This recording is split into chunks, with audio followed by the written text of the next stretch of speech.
I would love to have them break that statement out into a much larger data-driven comment. Because I can only speak anecdotally about challengers, and it absolutely does help. Like, if you're saying it doesn't help over 8 months, I don't know, maybe, sure. But, like, for issue 1, 2, and 3, it helps us find the ceiling of the book way faster and way higher than if it was non-returnable. Devices. If you're saying not every store utilizes it, sure. Some stores are dumb. In the Midwest, you know the best is there waiting, so come and join the conversation. Eisner approved, fan and artist and creator too. This is how the challengers do. What? Keep the conversation moving along. Keep reading comics, keep your local store strong. If it's hard, then it's a job for the challengers.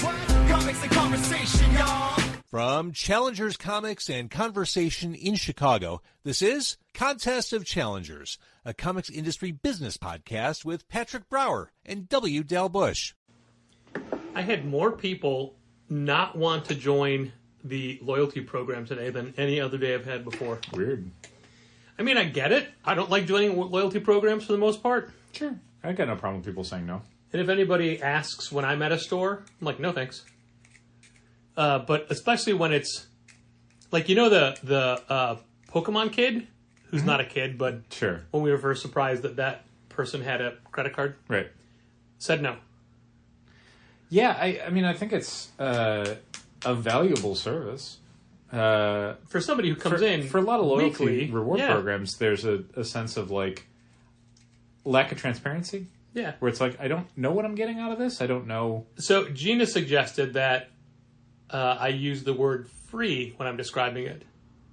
Because she's like, maybe people think that there's a charge or you're asking them to buy something or pay for something. Yeah, maybe. And one of my lines is, all it costs you is your name and your email address. So, that's the, like, oh, there's a cost, but it's... Right, it's just a little bit of identifying information so that we can open an account for you and make sure that you're getting your points. Literally half the time when someone's like, yeah, I'll sign up for that, they're already in the system. Right. It is funny to sit back and watch the other people who I work with regularly pick and choose who they ask. Mm-hmm. Yeah. Because none of us ask everybody. No. And I do tell everybody when I'm signing you up, like, hey, if we don't ask you, volunteer. Right. Say, oh, hey, I'm in the reward program. Mm-hmm. I'm sorry, the free reward program. Yeah, I think at this point I've mostly switched over to, instead of asking people if they want to join, I'm just asking them if they're in the rewards program. And then when they have a skeptical look on their face, I go, oh, let me explain it and whatever. Instead of pitching everybody because, by week 3 or 4, it's like, I've probably pitched you a few times already, and you might already be in the program. So instead of me giving you this pitch and then having you say, yes, I'm already in it, or having someone who's already said no a bunch of times have to listen to the pitch and then say, no, I still don't want to.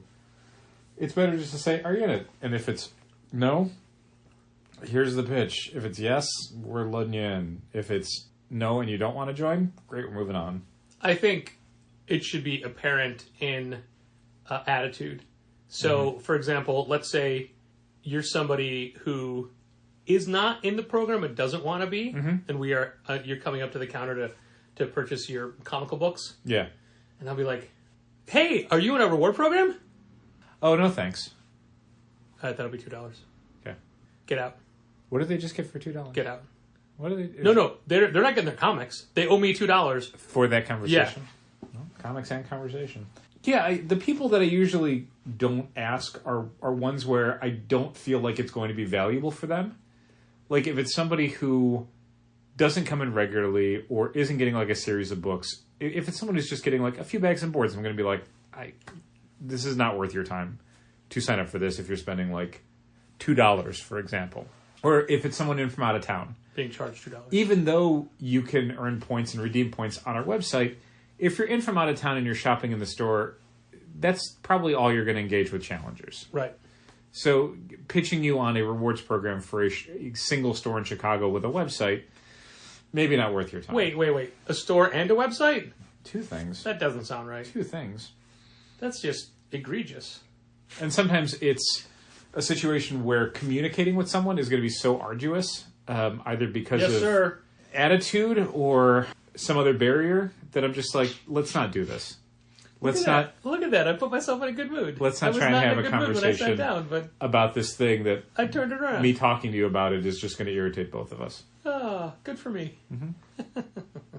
Yeah, obviously, when it's a situation where us talking about a thing is going to annoy you, it's not. It never makes me stop. Right. A regular Dalbush quote is, "Oh, I'm so glad I had this conversation." Mm-hmm. Which, listener, you may speculate he says at the end of every podcast, "I won't say yes, I won't say no." The way you inhaled, it was like you were going to.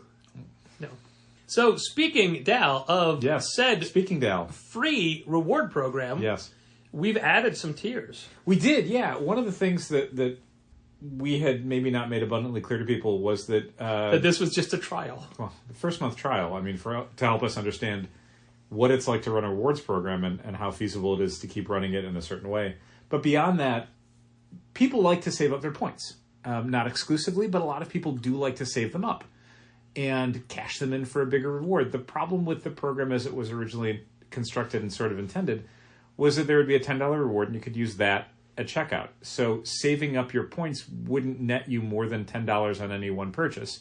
It would just mean a number of purchases that you could use a $10 reward on. So to try and meet people where they live as far as their expectations on the program, we added a bunch of additional reward tiers. You can now cash in 1,000 points for $10, 2,500 points for $25 off, 5,000 points for $50 off. And again, that is good in-store and on the website. Now, one of the reasons I personally didn't want us to have higher levels is we're just giving money away. Yeah. And the idea of somebody coming in and being like, "Oh, I have a $200 bill. Great, I'll cash in $200." Yes.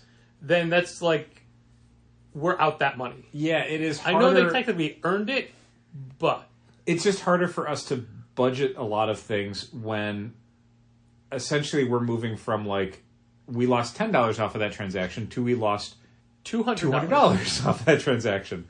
That is a much bigger amount of money to suddenly not have, even though, you know, it might have been 20 transactions at $10 each. We wouldn't notice it as much. One transaction at $200, we notice it. Yeah, it's just a matter of weekly budgeting and the bottom line for that specific time period. Yeah. And it's, I mean, the key thing about a lot of this stuff is that we're a small store. Getting smaller all the time. Losing $200 off of a transaction is a big hit for almost any day. It's not the sort of thing that gets, you know, covered over by... It doesn't just get absorbed by the next transaction. Tens of thousands of dollars in transactions. Like, it's not like that. We're very small. So that stuff hits a lot harder and is more noticeable. And that's why, you know, we had to, after a first month, kind of re-examine some of the assumptions that we made about how the program was going to be used and how much it was going to be costing us, and figure out a way to make sure that it was still a good program and still, for me, in a lot of ways, I think it's better than the one we had before, but something that's sustainable for us and something that is, again, kind of trying to find a way that what people expect out of the program is something that we can try and integrate more. It's always disheartening when, and this program has been about 6 weeks. If that, yeah. Like, not quite 6 weeks. Over 5 weeks, not quite 6 weeks. To have a subscriber come in and you're like, "Hey, did you want to cash in some of your reward points?"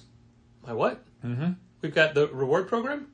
You save up your points. You know, you earn points from each transaction.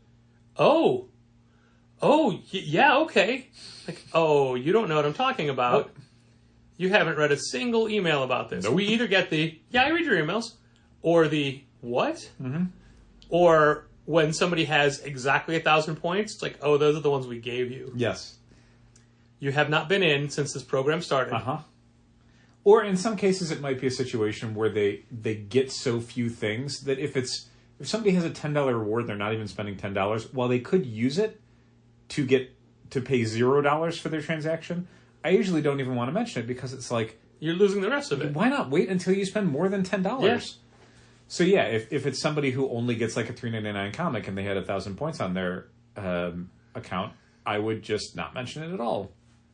Because they would not get that extra $6.01. They would get a free $4 comic and they would lose it. 600 points, which, that's a chunk of change that is going to be hard to recoup if you're only buying a $3.99 comic every single month. Prioritize people cashing in their points for less than the cover price. I like it. I like where your head's at. Yeah, I mean, technically that would be better for us financially, but I just feel like it's rude to do.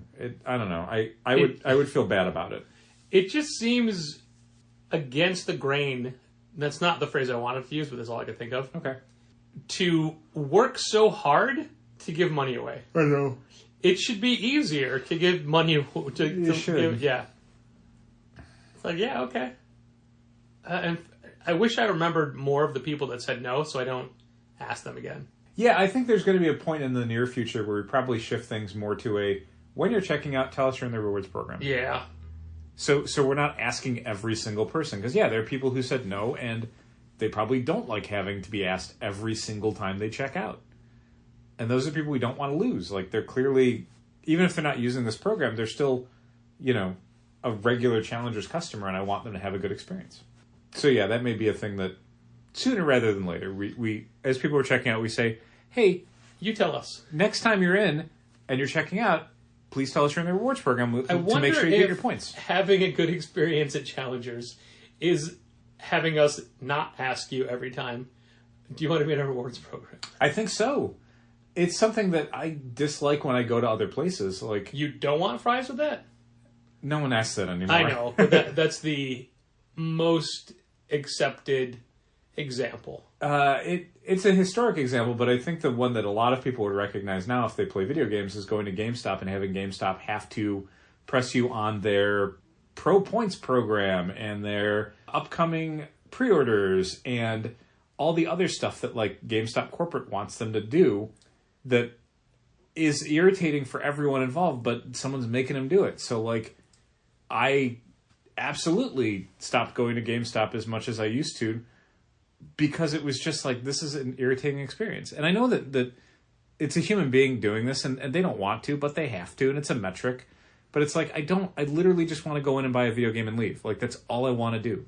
But did you want to open a Target account and save 5% today? I also didn't want a Walgreens credit card or anything else. The joke is you actually did get a Target credit card. I mean, the extra joke is that I don't even check out in most of those lines anymore. I just go to the self-serve Self-help, one, and yeah. no one's asking me anything. I click a few buttons. They're asking you to please move that ass. Mm-hmm. Not out of the way. Just, Okie doke. shake a little. Just a little. Okay. Doesn't have to be a lot. Okay.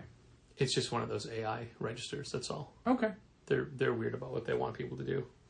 I don't understand it most of the time. Who does? Whoever programs it. Okay. ChatGPT people. That's what it is. That's all it is. Stalling. I can't think of a good segue to any of my topics. Okay. What if you just picked a different topic? I can't remember how long ago it was, but Void Rivals #1 comes out from Image next week. June 14th. It's the new Robert Kirkman, Lorenzo Di Felici book. Yes. They worked on Oblivion Song together. Yep. Lorenzo just finished Chroma. Chroma, thank you. Now out in graphic novel. In a gorgeous graphic novel, which we are sold out of. And they're getting back in a shared universe with upcoming titles, and it's a big deal, and they're really promoting it. And there was a marketing call that they were going to talk to retailers about. Robert Kirkman was going to be on it, and other people from Skybound. And they'd shown off a few pages at the beginning of the book in like Previews Magazine when they'd announced it, when it was up for solicitation. And it looked, okay. What was that movie with Dennis Quaid Enemy Mine. and... Lou Gossett Jr. Thank you. For some reason, I thought it was Mandy Patinkin. No. I knew it wasn't, though. You were thinking of Alienation, I think. Probably. It sounds... It's a fairly similar sci-fi trope where two people from a warring faction both end up on the same place. Yeah, they crash land fight in it the out, same and they place. need to work together to survive. And the designs that they showed off for the one of the main characters was solid. It's just like a weird robot head and a jacket and pants. Like it all looked fine, but it all looked very, I don't want to say underwhelming because that seems rude to say, but it was just like, what is this? Yeah. Like, there's no hook here. The hook is just like, we made a new book, and like, all right. Do you mean a cold-hearted handsome devil, or I mean a story concept. a gimmick, a way in? Yes, the second one. Okay. Because this is from Robert Kirkman, who's like kind of the king of the elevator pitch, more or less. There's a lot, like, all of his books have a sort of basic, like, I know what Outcast is, and I know who it's for. I know what Walking Dead is and who it's for. Super Dinosaur and Thief of Thieves and whatever. Like, fine. Thief of Thieves is in the goddamn name. He thieves thieves That's it. But Void Rivals was like, it felt unbelievably generic. And it's like, what? I mean... What is this? 100%, it's in the name. It is rival planets that... Around a void. Circle a void. Like... Yeah. Okay. And they fight for the same resources. Yeah, I don't know. Like, so when they said, like, we're doing a call on it, it's like, I cannot imagine what you would tell me that would make it valuable for me to be on this call. I personally was busy. You were. We love a lot of people at Skybound. They're very good people. Everything about the initial launch of Void Rivals was just like 25 copies. I ordered 25 copies. That's it. And then they even the solicitation says, with a surprise you won't see coming. Right. And on the phone call, because the good people at Skybound were very proactive in getting to retailers who were not on the phone call saying, hey, here's a link to the call. You may want to watch because it. I think, I'm assuming here, but I think there's probably a read from Skybound of everything I just said, where it's like, this doesn't sound like a very important new book. It just sounds like a generic sci-fi comic from creators that are usually known for doing stuff other than generic books. Yeah. So it turns out there's a big secret, which we are not telling you what it is. Although it has been ruined on several websites. Well, and that's what I'm getting at. Right. But the point is, like, please, please, please don't share this with anybody. Like, we want it to come out organically. Right. And they went out of their way to tell retailers that weren't on the call, hey, dig into this. Yes. Here's Watch information. this video. Yeah. So now that people get their Diamond books at whenever, however, Yeah. people are getting books already for next week somehow. Yeah. And Or at least they're maybe at, like, the distribution hub or something. Yeah. Like, sometimes books have been ruined because someone at a Diamond hub or whatever is, like, flips to the back, takes a picture, and sends it to a website. well, a website, Yeah. I guess I should say, if it's not A, it must be B or C, reported on it, Yep. and it's out in the world. Yep. I had friends from other fandoms post it, and it was like, yep. Wow. But the amazing thing is that it was none of the retailers on the call. Yeah. And It's always nice to know that there are people in this industry that can be professional. yeah, You know? Like, we knew about it for months and didn't say anything to anybody. yeah, We've known other things that have yet to be that announced. have yet to be announced, and it's still like, I'm not telling anybody. that are necessarily part of this, but we haven't said anything Nope. because we were told not to. Yeah, we it's didn't just wanna ruin- basic common sense. Yeah. Like, I would assume that anyone who's has a marketing arm for their company would probably prefer to choose when certain information gets out instead of a retailer blabbing about it. Right. But I mean, like, at the end of the day, No news is bad news. at the end of the day, this was not going to be the sort of thing that I guess no press is bad press, is what I meant to say. people were all going to be surprised at when the book released on Wednesday, June 14th. Because of retailers unpacking things, because of Yeah. retailers reading stuff a couple days before when they have it in their hands, this was going to leak. The fact that it didn't leak until, Now? like, 6 days before the book comes out is kind of amazing. Yeah. No, for real. And, like, that's kind of my point. Like, ASM 26 leaked way before that. oh, yeah. The reason it hit Entertainment Weekly so quickly is because they were already going to do a story about it. Yeah. Just not. They were going to wait until closer to the release of the book in the same way that, like, Marvel ruined some of the, like, Jane Foster Thor stuff the day before the book came out. Remember when the via Human a Torch press died? release. I honestly forget about that a lot of days because I know that's the start of the, like, we're going to kill a character every quarter David Gabriel quote. But it's been so long that I actually forget, like, oh yeah, they did kill off who Johnny died? Storm once. Just so long as they don't kill Flamo. The greatest new character of 2023. Hands down.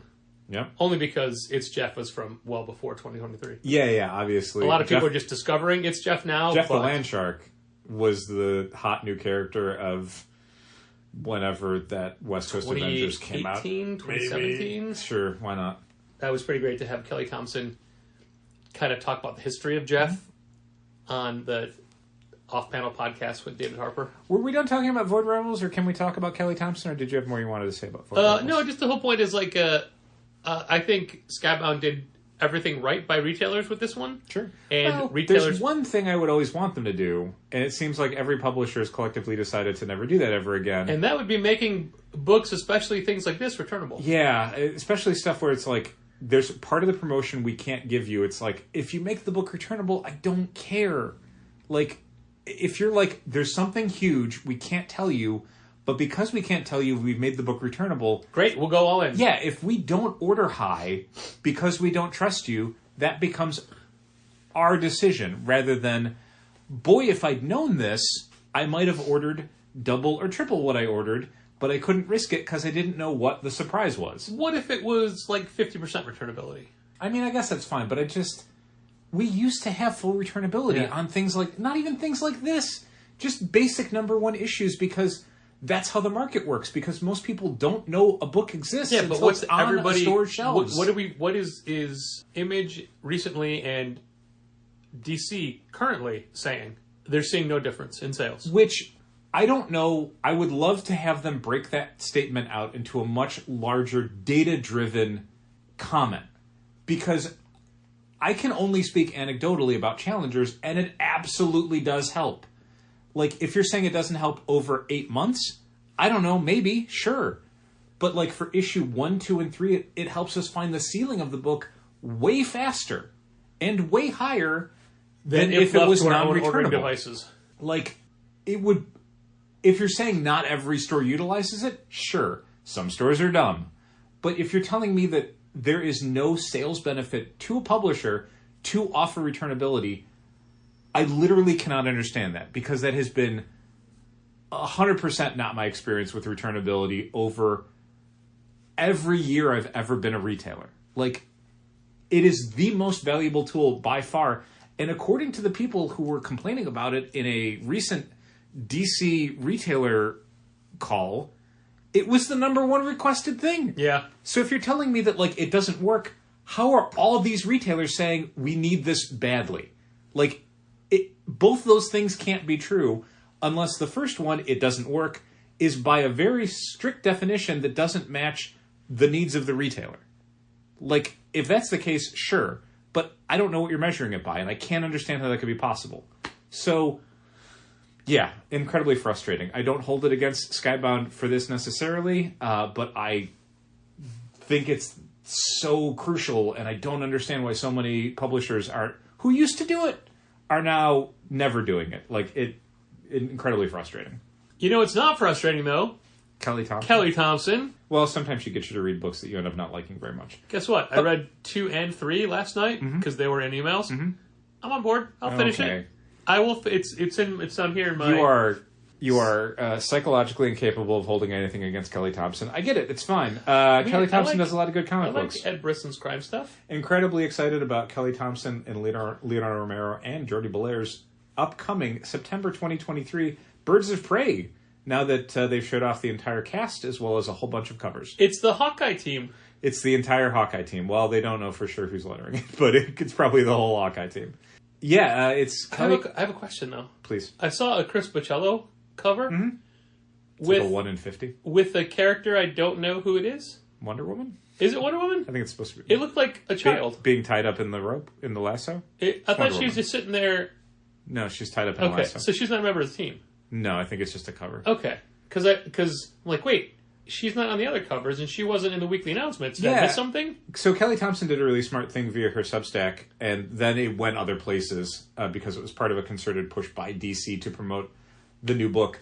And that's showing off a character from the team each day of the week. That's a very Marvel thing to have done, like, pre-pandemic. But that's cool. I like that stuff. Every day I was like... You'd see a silhouette of a team, and each day they release one. Well, I was excited about it. One, because I think it's just a fun way to introduce a team, is over a week, show one of the 5 characters. But also, Leonardo Romero is doing the art, and Leonardo Romero is a great character designer, so I want to see what he does for each of these characters. Like, what is he doing with the costume? What is he doing with the body language? What is he doing with the shape of the character? First day was Black Canary, which was not a huge surprise. It's Birds of Prey. Right. I will say that, and I said this before, Black Canary's had the same costume for a while recently. Yes. And I'm fine with it, except now they put a gold canary outline on the chest, and I hate it. I think that's okay. I think it makes it a little bit more superhero-y. I'm okay with it. Either make it solid or get rid of it. I like the outline. I don't know. It doesn't bother me. I don't know. Well, that's why I said I hate it. Day 2 was Cassandra Cain Batgirl, and there's a thing that Leonardo Romero does with the stitched up mouth part of the mask, the lower part of the cowl, that it's like an oval instead, and it looks like she's a great big open mouth. It's very visually it is disconcerting. I mean, yeah, the stitched up mouth was always part of her. Sure, but it was like where the open part of like a Batman cowl. It wasn't an oval, which is what makes it look so weird. The thing that Molly Jane didn't like about it that I think is okay is the ears are now like Batman, pointy, original Batman, like slightly to the side, like it angles out from the head instead of going straight up or being inset a little bit. It's on the outside and then flares out. I think that's fine. Day 3, Big Barda, and it's just a cool, chunky Kirby body the way type. She looks. I really like it. I missed when they were announced, but the final two characters. So I don't know what order they were in. I think it was Zealot next. Yeah, Zealot, who has a neat new Leonardo Romero costume. It's like almost like a samurai thing. It's very cool. And then Harley Quinn as the final member. And then they showed off the covers, which is Leonardo Romero doing an open order cover and Art Germ doing a Big Barda open order cover. There's a gatefold Frank Cho battle scene. And then the incentives are the Chris Pacello. Yeah, Chris Pacello 1 in 50, and then the Leonardo Romero cover to issue 1, but without the trade dress and with like a different color scheme. And I think there's a 1 in 25 Nick Bradshaw too. That's like a riff on the first issue cover by Greg Land from like the 1990 series. Very excited for that book. That book is as far as the Dawn of DC #1s. Where a lot of them have been hits for us. Like, this one is just below Titans for our level of excitement. Yeah, we'll see if they make it returnable like Titans. Yeah, very excited about that one. I think our audience for that is going to be very high, and I think we're excited about it. And if it delivers on the pedigree of the creative team, I think it's going to be a huge hit for us. It's my understanding that Black Canary has moved to L.A. and is a private detective. Oh, neat. And kind of like assembles her own little team. Does she have like a cool dog? Duh. Okay. It should actually. If we're thinking about DC, it should probably be like a cool cat or something. Yeah, but I think it's a dog for sure. Okay. We talked about The Call last week for Kelly Thompson, and Black Cloak does well for us. Yep. And this is Call's getting some time. good pre-orders. Good. Yeah. I remember way back. I think the first time, way back, he says, not that long ago. I think it was, oh man, what was the, when I first started to realize Kelly Thompson's work. And I'm pretty sure it was her and Sophie Campbell on Gem and the Holograms. Yeah, that makes sense. I think that was it. I mean, it was a great first few issues. That was...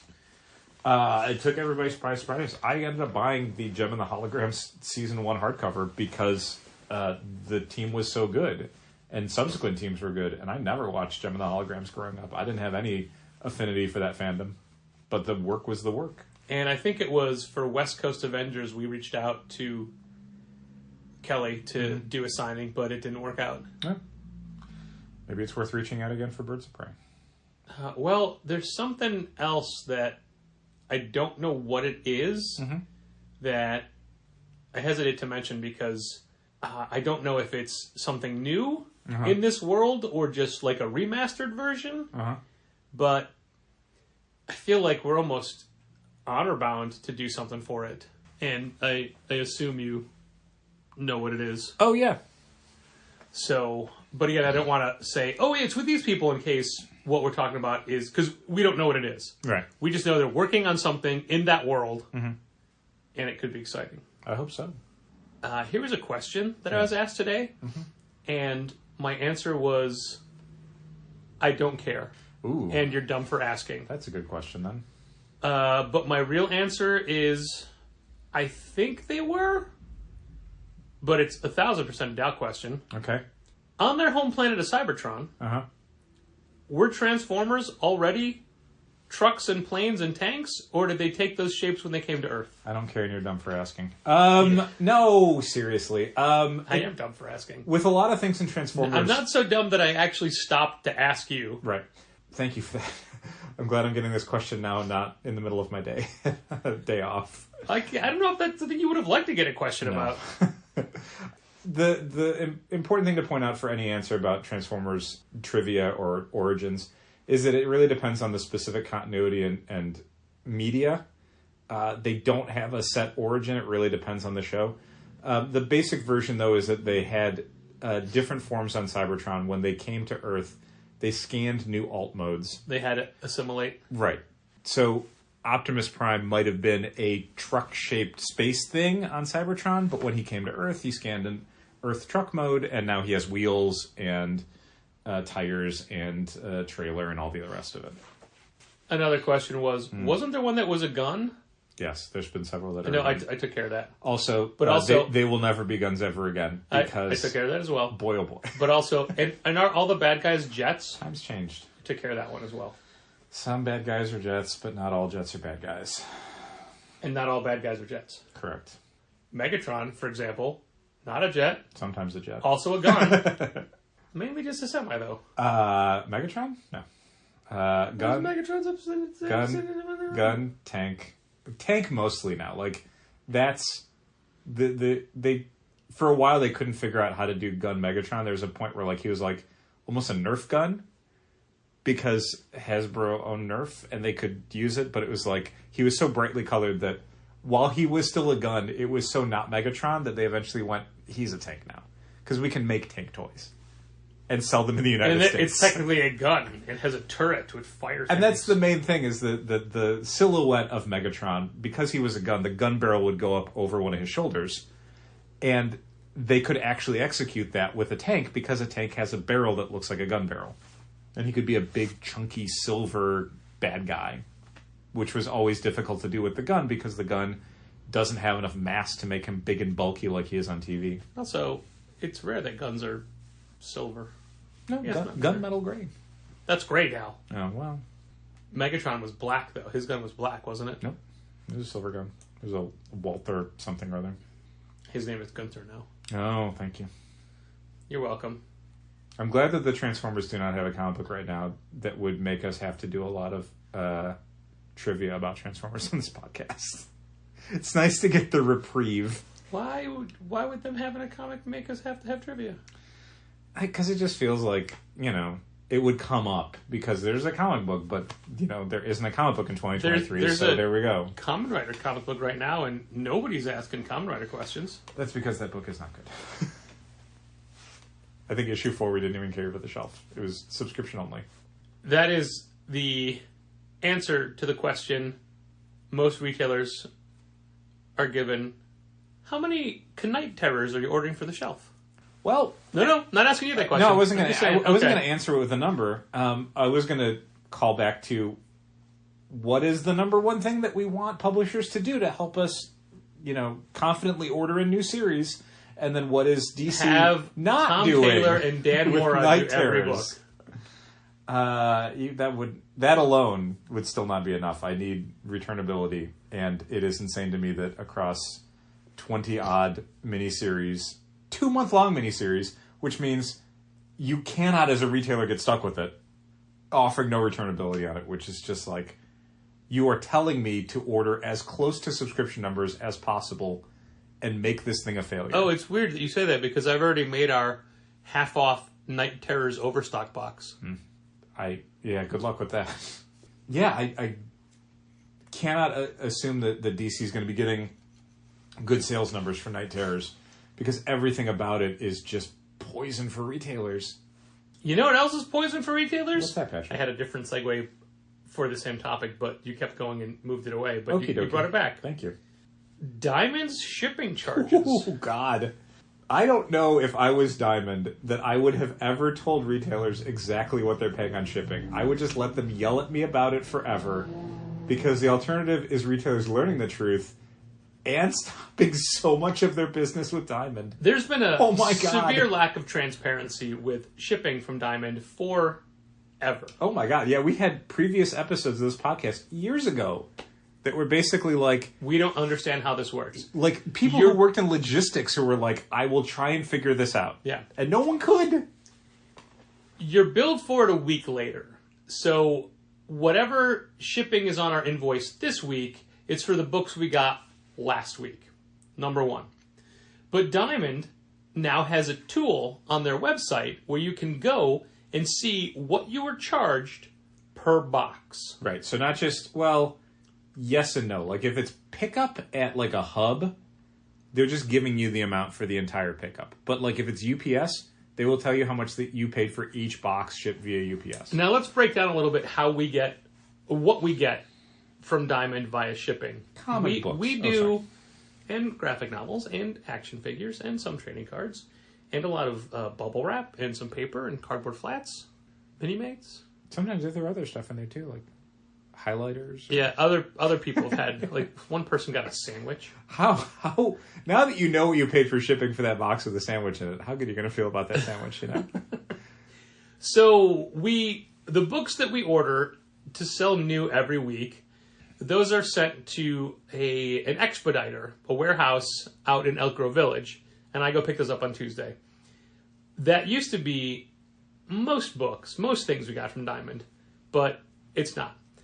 Then there's direct ship reorders, which are books that orders we place for product that is already out, things we want extras of. Yes. What's usually referred to as backlist. Front list is brand new stuff, like that's what we would get on Tuesdays and sell on Wednesdays.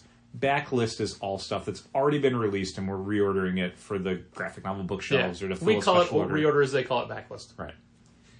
And then there's a new thing that was created during the pandemic, replenishment. And replenishment is...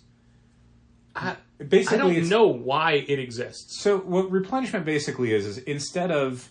There's like the backlist and the front list frequently can live in two different places. So the time delay of getting your backlist stuff sent with your regular stuff, it was slowing things down. So what they could do is they could just pack up the backlist stuff and then ship that box, and that box then goes with your front list stuff. So instead of having it shipped directly to your store, you're shaving a little bit of time off of the old way, but it's still slower than getting it directly shipped to you to have it as a weekly replenishment order, a box of backlist sent to your front list, and then you pick it all up together, or it all gets shipped out together. But it's not just backlist, it's also new to order things. Yeah. It's frequently new to order things. Yeah, I don't know why that works that way. Well, So it's weird you say that, but that's only because historically we would get backlist stuff shipped to us directly. If we were doing backlist reorders through Diamond and we opted for weekly replenishment, that's how they would come in. New to order is items, mainly figures or shirts, non-comic product, but not entirely, that every day of the week you get an email saying, hey, here's what's new to order today. And this is before it gets into the previous catalog and before it becomes an official part of the ordering process. Yeah, it was a request by retailers years ago where toy manufacturers would announce stuff, 6 months, 8 months in advance. And online toy vendors would list that stuff immediately for pre-order, but it wouldn't show up in the Diamond catalog until about 2 months before it was supposed to come out, because that's the order window for Diamond. So stores were having, online vendors get 4 and 5 month head starts on them. And while comic shops who use Diamond for their toy fulfillment could take pre-orders, there really wasn't a system for it. There's no information. There's nothing in Diamond's system to take an order off of. So Diamond started offering new to order, where as soon as that stuff would be made available by the manufacturer, like the day that Hasbro says we're doing this wave of Marvel Legends, it's on Diamond's new to order. So retailers can go in and place orders for cases or figures or whatever else is coming out, even if that stuff won't be in previews for another 3 or 4 months. And that's one of the drawbacks. We can order it. You, the consumer who's buying books from us, can't. It doesn't exist in the ordering systems yet. So I don't know if that's 100% true, because that on Diamond's pull box it was, which means it's on Diamond's consumer-facing website. Okay. You can look at a thing that says, here's what's new to order, and pull box would allow you to go to the new to order section, similar to like FOC, and then add stuff. This is more of a Managed Comics question. I don't know if Managed Comics allows people to do stuff like that. I know that second prints tend to show up pretty quickly and by FOC. And that's stuff that would usually show up on like new to order. So toys and stuff, it's a Brian at Managed Comics question. And then we also can note that if we order, let's say, toys from new to order, we get them almost before they're in the previous catalog. Yeah. But anybody who waits till the list in the previous catalog gets them months later. And the other part of that is that frequently allocations occur, and you might move from like an initial shipment to a second or third wave, depending on when you've placed your orders. So if you're placing your order with Diamond, as soon as it goes up a new to order, you're front of the line. Whatever they get, you're the first one that's going to get it. If you wait to order it from previews, you're 4 and 5 months back in the queue, and they might not have enough to fill at that point. Those orders might never get filled. So weekly replenishment is yet another ordering procedure from Diamond. Right. Recently, Diamond called us and said, hey, do you want... Oh, here's one of the problems for us with replenishment orders, is that they're not invoiced until a week after we get them. So we'll get them on a Wednesday, and then they won't be on the invoice until the following Wednesday.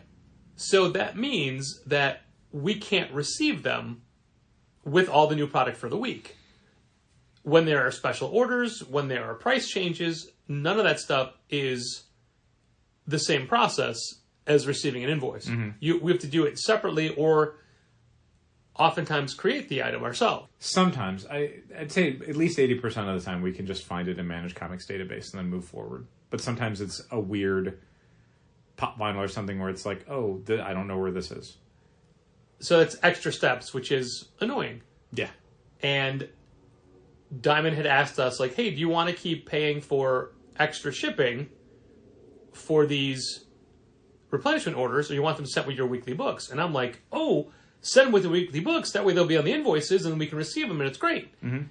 Well, they send them with weekly books, but the receiving is still the exact same. Right. So the benefit I thought we'd be getting out of it, we're not. No. However, we may have been getting a tiny other benefit. Yes. Not a benefit, just not being penalized, I guess I Correct. should say. Because now we see what they're charging us for things, and it is, I guess, insane is the best word for it. Yeah, insane and unexpected is sort of the two ones I landed on. A very, very, very high amount of shipping costs. To put it in perspective, Penguin Random House, who we order currently Marvel, Dark Horse, IDW, and a lot of graphic novels from, we don't pay anything in shipping. $0 in shipping. $0. Simon & Schuster, think we don't pay anything in shipping? No. Ingram, if we hit minimums. Yeah, Ingram, which, I mean, they don't even ship out until we hit the minimums. We get a freight credit, which means that a large box of graphic novels probably costs us maybe $3. Yeah. $3 and change. So that's kind of the world of shipping books. Diamond, however, has always charged for shipping, and like Patrick had said before, it was kind of unclear what we were being charged. Now we know, and it's terrible. It's very, very high. My absolute favorite one was we placed a reorder for backlist material to get shipped directly to us, a direct ship reorder. And not like 2 or 3 books, a good stack of like what, 15, 20 books? Let's say 15 to 20 graphic novels. So Diamond had packed this in a way where, like, let's say it's 20 books. 19 books went in one box. And then an additional 20th book, not necessarily oversized, just a little bigger, nothing that you turn sideways, it would definitely fit in the box. That 20th book got packed in its own box. Do you think it's possible it came from somewhere else? It shouldn't have, because we only get stuff from, like... Olive Branch? Yeah, I mean, there aren't a lot of different hubs that we would get stuff from. If there were, it would come with our weekly order. They wouldn't ship out direct from multiple warehouses. It seriously seems like it was just, oh, we couldn't fit this other book, so we're going to put it in another box. So, as a retailer, I can't plan for that, because I don't know how they're going to pack stuff. Right. And if they're charging by the box, which it turned out they were, the 19 books ended up being, do you remember what the number was? $22, like $22.67. And then the second box of one book was? It was a like $12. Cover price, $30 graphic novel. Yeah, and it was like $12 is what they charged. It was $12 to ship that one book. Right. So that one book now basically made us no money. Yeah. And even the other books are like, still kind of high. I don't know that it would cost me, Dallas Challengers, using USPS or UPS $12 to ship that book. No, Like, it definitely that wouldn't. seems insane. I mean, if you put it into a box full of bricks, yeah. Or a gigantic box that's way too big for it. So what we learned through a lot of this is that far from Diamond seemingly negotiating any sort of low rates for UPS to carry their freight, it seems like UPS is penalizing them constantly because all of the prices were like, this is way too much to ship. And Diamond stuff, so many retailers, now that they know what they're paying per box, are going online and sharing stories about how ridiculously things are packed by Diamond, how few things might end up in a box, and how UPS is charging you not for the weight, but for the volume, and the volume is the size of the box, not the stuff inside. Yep. So when you're packing it dumb, when you're packing too few things in a box, and those things are inexpensive, retailers are finding out that certain boxes they're paying more in shipping than they are in the product inside. Oh, yeah. Which means they would have been better off never ordering the product at all from Diamond. That there's no way they could charge enough to make up the money they lost on the freight. So that's been a fun experience the last few days. One of the things that I kept harping on this morning is the Wonder Woman Historia, the Amazons book, which flew off the shelves today. Turns out when you tell people that a cover price book has both a autograph and a signature in it by one of the artists, they want copies. Yeah, two things about it. One, once we were out, I went and checked our system and said we still had 5. Great. So I immediately changed it. Thanks. And literally, as I had just put them all behind the counter because they were selling so fast. Take your time. So I had one that I still hadn't packed up under the counter. Uh-huh. And somebody came in like, yeah, you guys had that Gene Ha book? I'm like, yeah, we did. We sold out of all of them. Gone. But bought a top 10. Nice. So there. We lost money on shipping every one of those. Really? Yeah. Why? Because prior to shipping, I mean economy shipping, Okay. the oversize and the weight of the book, Oh, just in a Gemini mailer, interesting. I wouldn't have expected. I'm sorry, in a T-fold, Right. and that's the problem, because the T-folds cost us double because of the shipping. That's true. Yeah. That's how we lost money. Oh, okay. We lost money on postage for every single book Okay. because when you factor in the price of the T-fold. That's not a lot then. Yeah, but I mean, it's still It's still a cost. I get it's it. still cutting get into it. our profit. I get it. And I hate the phrase "our profit" because it sounds like we're raking in money. We're not. But yeah, now it was we lost like 20 some odd cents per thing. Okay. But that's something we didn't know Right. a couple of days ago. Right. A week ago it was like, we're not losing money shipping these things out at this Yeah. cost. Now it's like, oh, our costs were actually higher than we thought they were. Yeah. Great. Thanks, Diamond. Thanks, Diamond. What a fun little surprise. Sure, Diamond's having a lot of fun with this new information at the Retailer Summit. Yep. So that made me wonder. We got an email from Lunar today, which everybody got, and I was annoyed by it because I thought it was saying, "Hey, you specifically." It was in regards to the Image discounts. It's like, "Hey, you need to plug in your Diamond account number so we can get your proper image discount. You have to do it by this date." And this is already this week getting a note from them like, "Oh, you got to fill out this legal form. Right. It's expired. You got to redo it." We need new resale information. So we didn't have to do anything today because our Diamond account has been part of our profile for this whole time. Okay. But when I was on that page and it listed the discount structure for every publisher they carry, should we switch? AWA, Oni, Yeah, sure. all these smaller, Silver Sprocket, Yeah. all of these Easy to do. other publishers that we've been getting through Diamond, should they go to Lunar? Yeah, sure. I mean, I guess I don't. They all have it doesn't basically really matter. They also have the basically the set discount. You turned away. I had to move. Sorry. I understand. Yeah. No, I'm familiar with the parody and all. Structure. It's fine. Yeah. Yeah, I mean, we can. I don't care.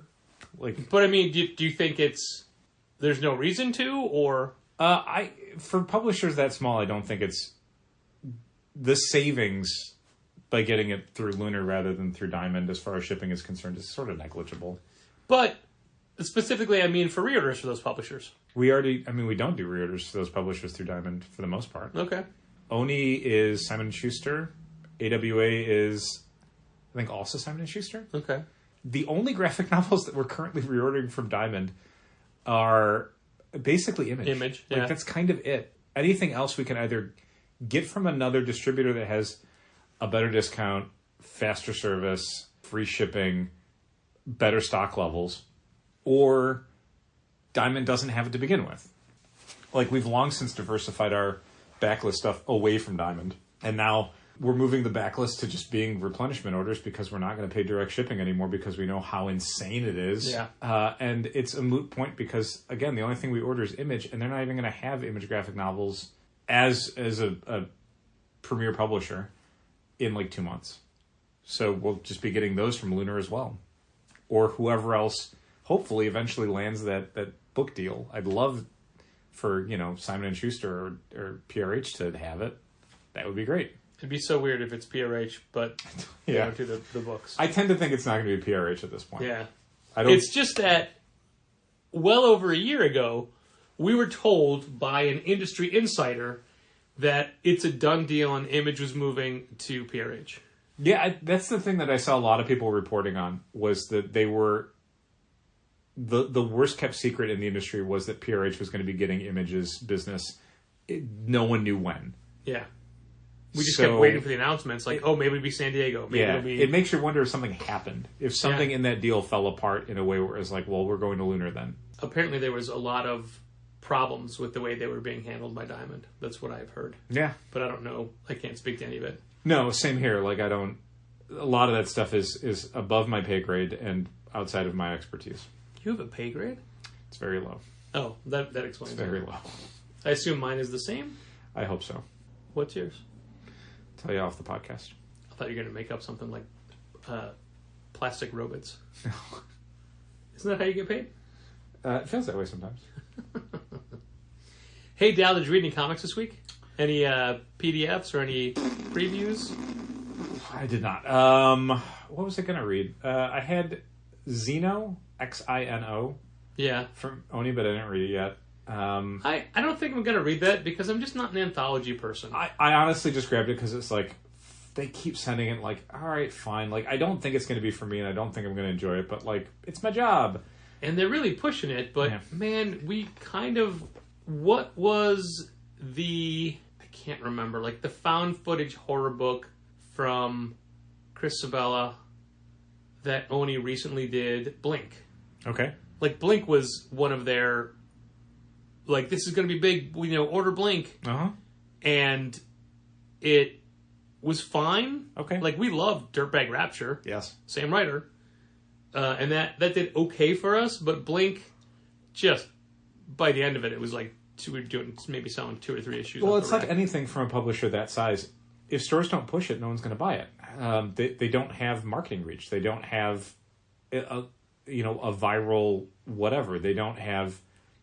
Oni, especially these days, doesn't really have an identity that creates like a core customer group. So it needs a store to read something like Blink and then be evangelizing it and be so excited about it and so into it. And we didn't like Blink that much. So it's like, it's only going to sell a few copies off the shelf then, as opposed to Dirtbag Rapture, where we spotlighted it and made it a pick of the week and told a lot of people like, oh man, this book is so good, and kept it as a graphic novel on our spotlight table.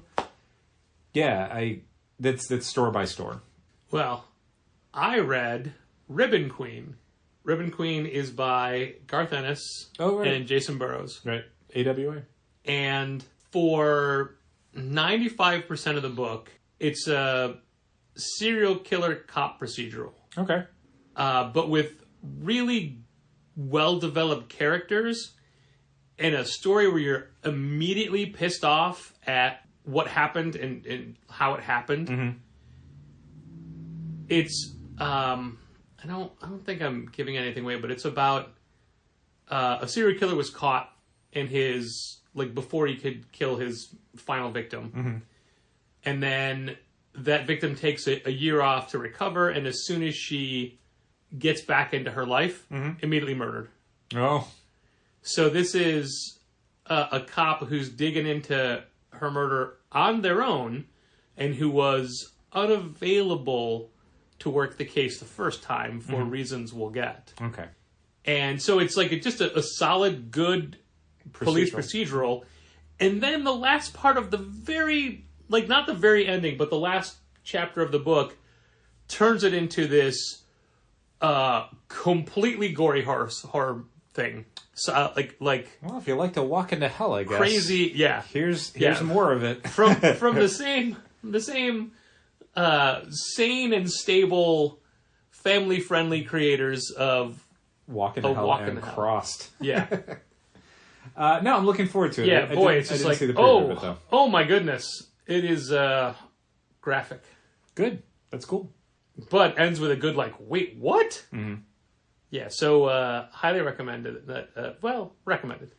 Right, it's good stuff. And I read this week the Sins of the Salton Sea #1 came out, and there's a couple of books that are like we were talking about Void Rivals earlier. This one has a fairly common crime trope where a criminal who's been out of the game and just living life gets pulled back in for one last big score, one super big easy score, and it turns out that it's not at all what they thought it was going to be, and their life is turned completely upside down. But there's a weird... Sons of the Salton Sea is a cult. Okay. But this is the Sins of the Salton Sea, right? But it involves the cult, but it in such tiny doses, you don't realize how much of a weird supernatural culty book it is. Okay.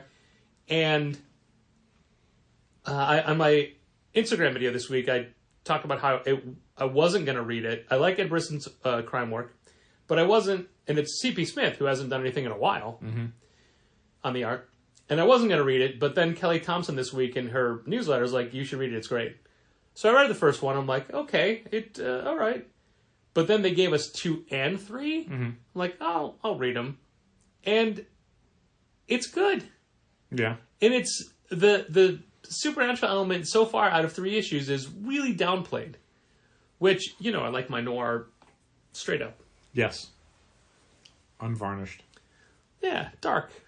But, just because it's nighttime and lots of shadows. Sure. That being said, speaking of noir, Night Fever is out this week. I keep wanting to say Night Music, but it's Night Fever. Night Music is a Joe Jackson album. Night Fever is a Bee Gees song. I always want to say Night Creatures. Really? Yeah. Like the Kiss album? Sure. Creatures of the Night. I'm sure it's going to be Pick of the Week. Yeah, I'd be shocked if it were anything else. The irony of that is that Ed Brubaker gave us a PDF of it 3 months ago, and I never read it. I like having it. Also, while supplies last, we will have a signed book plate like we have had for most of the Reckless books, signed by Brubaker and Sean Phillips. Yep. And they're already... they're about a month away from finishing the next one, Where the Body Lies. It comes out in December. Yeah. Another standalone book. This is a great day for music. Extreme 6 came out today while we're recording. And also, not only did Anne Boleyn drop a surprise song that they just told us about earlier this week, they're putting out an EP on June 30th. Hey, nice. Yes. So, is a single on the EP? Yes. Okay. And the single's so weird because it's really freaking heavy, which they're not known for. And Christian sings it. He starts singing, and he sings the choruses, and Stephen just does the choruses. Christian does the verses. Stephen does the choruses. It's like a duet? It's what, no. Okay. Because a duet is differing parts, but just different, yeah. But anyway... Yeah, this is the first time Christian McElhenney has sang lead in an Anne Boleyn song. Wow. So it's a little weird. What a time to be alive. I know. There were 2 different people I sent it to today saying, oh my God, Anne Boleyn has a new song out. I know I'm as excited as you are. But neither of these people were Anberlin fans, and I got to be like, hey, this is different for them. Here's a new song by my favorite band. It doesn't usually sound like this. But it's so heavy. It's a weird. It's weird to say they have a Bring Me the Horizon vibe to it when Anberlin has been a band way longer than they have. Way longer. Like 20 years, maybe? Mm-hmm. Yeah. Not 20 years longer, it's 20 years in general. Sure. And also, the second Ray Alder solo album came out, too. Ray Alder, of course, the lead singer of Fate's Warning. Of course. Duh. And like 4 more albums from the label Frontiers. But anyway, wow. The most important things from this week are, of course, that Click Click Boom comes out from Image. Mm-hmm. Oh man, we got a bunch of Marvel misprints today, like a little white bar across the top of a lot of Black Panthers. And amazing 121 facsimile, and some just standard damages. Okay. But yeah, a lot of printing damages on those Black Panthers. Did you report any of them? No, because I don't know the procedure for doing that because they haven't been checked in. But you don't.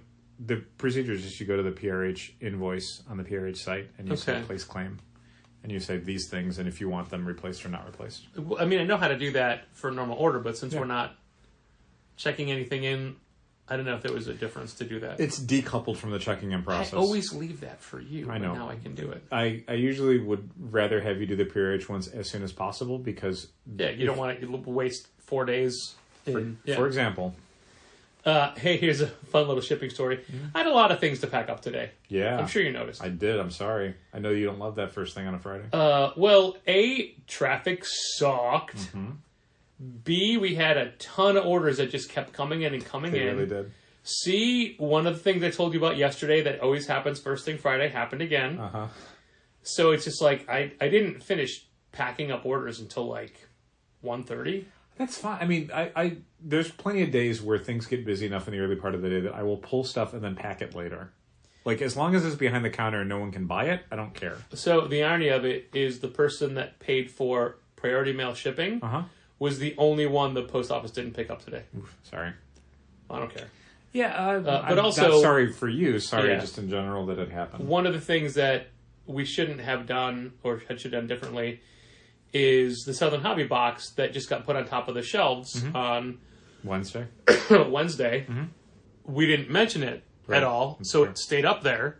And I knew it was there when I came in, but I'm like, I can't get to that until this afternoon. Sure. Luckily, it doesn't matter anymore. Excuse me, we did $14 in card gaming today. Wow. With the new Pokemon set, so eat those words. Yep. Eat them. Eat them up. Thanks for listening. Keep reading comics. This has been Contest of Challengers. Thanks for listening. Keep reading comics. Challengers is located at 1845 Northwestern Avenue in the Bucktown neighborhood of Chicago. 773-278-0155. Keep up to date with new releases and events at challengerscomics.com. And help fund this podcast at patreon.com/challengers.